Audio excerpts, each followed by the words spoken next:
దైవ కుమారుని రూపాంతరమున వినిపించిన తండ్రి స్వరమా, మనుష్య కుమారుని జ్ఞాన స్థానములో దిగి వచ్చిన దివ్యాత్మమా.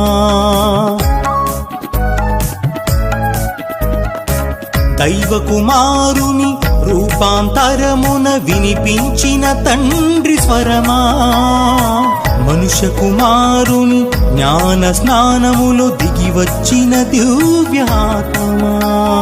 పరిశుద్ధ దైవమా, కన్య మరియా పుత్రమా, అగ్ని నాలుక ఆత్మమా, మమ్ము రక్షించు త్రిత్వమా.